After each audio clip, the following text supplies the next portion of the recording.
I think that this is probably one of the most important subjects that's going to be coming up in the next cycle, because I don't think we've seen anything yet. About a year ago, I'm really into security. I don't know if it's just from being an ex-cop or whatever, or military, but I'm really into security. And like when I walk out of a door, I almost always am looking both directions. I'm the kind of guy that I won't pull up close behind somebody in a line of traffic. I'm always thinking about things. I look to see if people are, when I go into my neighborhood, if I open my garage door, I make sure that I don't see any strange vehicles around or that somebody's trying to steal the garage code. What I'm trying to say is I've always been security conscious. And yeah, I started to withdraw from the Bitcoin community. I had made a conscious decision, and I won't wear Bitcoin apparel right now. I took off anything that identified Bitcoin, like on my vehicle or anything like that. And the reason we're having this discussion is because of something called wrench attacks. And if you don't follow, anybody that's listening right now, I strongly suggest that you follow Jameson Lopp on X, LOPP, and you find his website that he maintains listing all the wrench attacks over the years. And they are escalating. They are like one a week right now, which is unheard of. And what I'm talking about is violence against Bitcoiners in order to extract the Bitcoin from them. And these attacks are sometimes horrific. I mean, people are being killed. They are being tortured.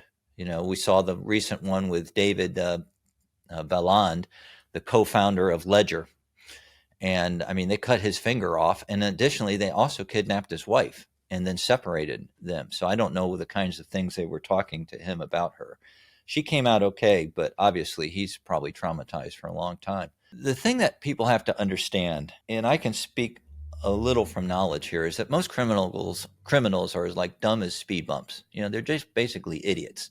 And their easiest method of attack, if they're willing to do so, is just violence against a Bitcoiner. There's no thought process involved in complicated social schemes to, get you to reveal your seed phrase or anything like that. It's just straightforward violence. And here's the thing that criminals are starting to understand is there is an asymmetric reward for people that do this. And why is that? It's the same thing that you just brought up a minute ago. If you have, and gold and Bitcoin are bearer instruments.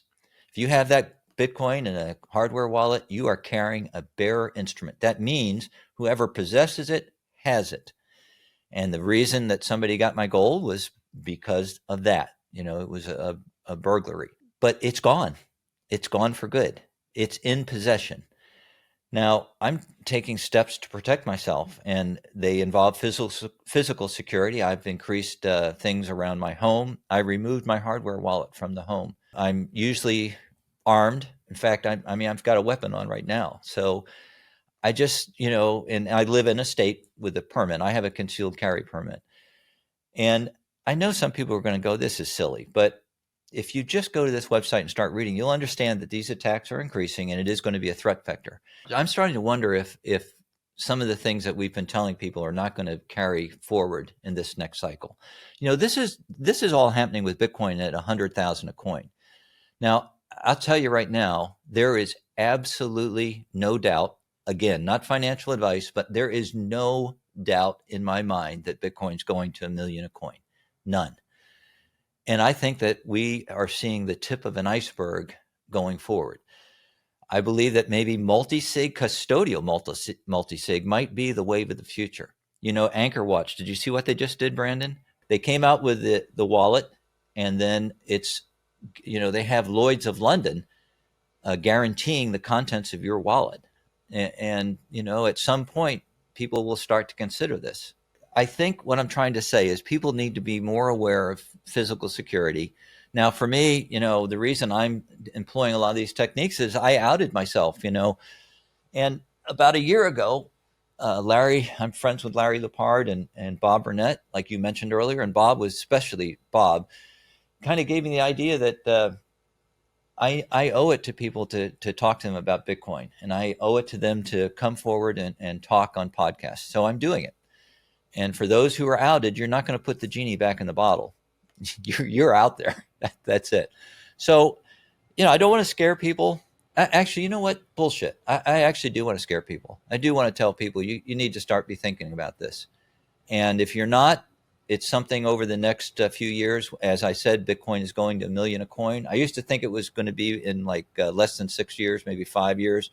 I'm not so sure. I really don't know where the hell this is going next cycle. I have my theories and different models I follow, but price point, I'm not sure right now. Well, it makes me think of just the only the paranoid survive, right? And that's kind of how life has always been, really. I mean, it's just kind of human nature. Only people that are on their P's and Q's, like you said, aware, just operational security, just what's happening, their self awareness, what's happening around them. Those are the people that tend to survive. And for thousands of years, like you mentioned, that was how you had to, literally how you had to survive. And now we've been kind of just hoodwinked into this world of the last 100 years of having it so good that you don't have to be aware of your surroundings. You have the safety net of other people to take care of you. If you lose someone scams your credit card, like, oh, I'll get it back. I don't, we're so loose with how we operate that we've lost all sense of being human in a way. And that's what's really scary. And it's like that, it's the one thing that's like, are people always going to want that safety net of like, you know what, I'll pay with my time and energy to be in this system because I just can't be accountable, George. I always need that backup in case someone scams me.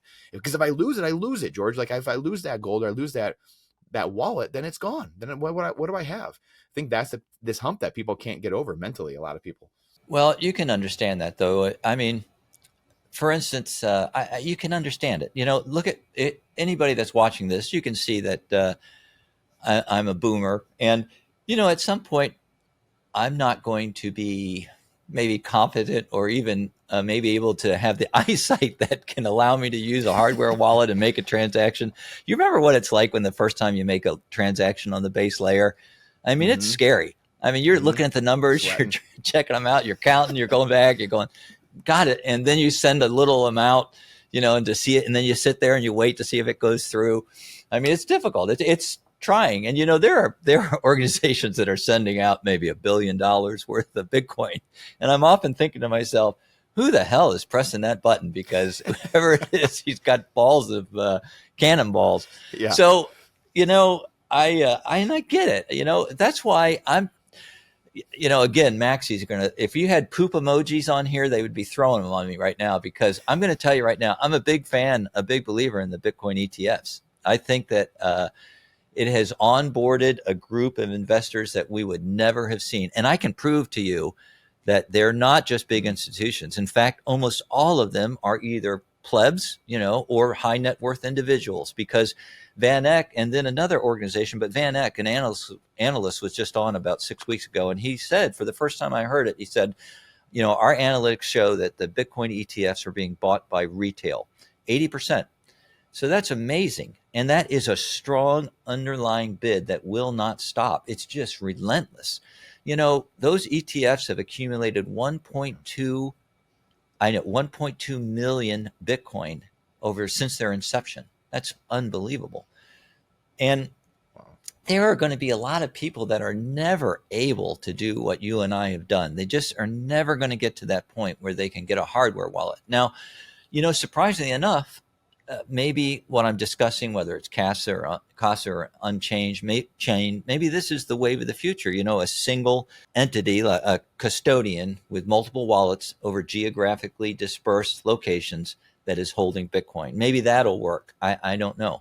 But I hold a lot of my Bitcoin in ETFs, and it's very safe for me. And here's another thing. It's very easy for transfer when it comes to my finally crossing the river Styx and leaving this place behind. That's a way for my heirs to have an easy transfer of my wealth. And so I just think that we need to have a really open, not just open mind, but we need to be inquisitive right now. We need to start, building solutions to this. And they are. These solutions are being built. There are new products coming out all the time that are addressing both what I'm talking about, physical safety, but also the concerns around custody. And I think we're on the tip of the iceberg again. I think we haven't seen anything yet. Yeah, and you mentioned earlier about we were talking about politicians and Thomas Massey writing him and writing your local representatives, and there's a lot of people. This is the thing I didn't understand for a long time. Like again, I was telling you how political I was when I was a kid, and I remember my early recollection of libertarians at the time. Many of them were, "I'm not voting. I'm not voting. I'm not voting. It's a scam." Blah blah blah, and they were right that it was a scam. But I never believed that they were right in not voting, because politics is downstream from culture. And I think that's the thing, that when you remove yourself from the system, at least your voice, your wallet, your feet, when you give up these things, you say, I'm going to keep buying whatever, even though I don't agree with these people, I'm going to keep buying their product, or you know what, I'm just going to sit here, I'm going to live here still, but I'm not going to move, or I'm not going to vote, like I'm not going to do these things, all these things that you could do to affect change. People give up their agency. And voting's one way, but so look at the social pressure just in the last few years. I mean, look what's happening now. And that's because people stood up and said, I've had enough, and overwhelmed the system. Now I contend that there should be much more, and there could be more people, even more pressure to put on politicians and to put on the government, and really, quite frankly, delete 90+% of it. But that's a different story for a different day. But it's right there for everybody. And I think that just like it makes me think of the wallet providers, or custody. Again, I know that self-custody is vitally important. However, at the same time, two things can be true. I mean, most people are not going to understand self-custody. It's like the American founding. 3%, a couple percent of the people fought the damn war. And most people were British loyalists. They were like, oh, whatever. But they got the benefit of having the system eventually. Like, even though most guys were like ratting on the Patriots and like, hey, they're in here, like they still got the benefit of freedom once the Patriots won the Revolutionary War. And I feel like that's quite honestly what's going to happen with Bitcoin. It's going to be a couple percent of the people that drag the rest of the population kicking and screaming across the finish line. Then everyone gets the benefits of a sound money system across the world. But it's for a long time, I know me personally, I was looking for like, how is this so easy? People should just be coming to Bitcoin. So it's common sense. Like once you see it, the wizard behind the curtain is very obvious. And most people they don't care. They can't, they're getting foreclosed on tomorrow. They can't rub two pennies together. So they can't even think about getting Bitcoin, let alone self-custody and what's all going on. So moral of this whole story though is custody. I mean, if you're putting pressure on the Fidelities of the world or the ETF providers, and people are diligent, which that's a big ask as we've seen. But I like, to your point, Bitcoin sound money can help incentivize people to be involved in the system. And if you have more wealth and more purchasing power, then you have more time then to spend on keeping people accountable and making sure the system's running as it should. So I think these things work in conjunction together. Is that how you see it? If you want the answer to that question right there, and you like that spicy clip, check it out here. Come on, we'll see you in there.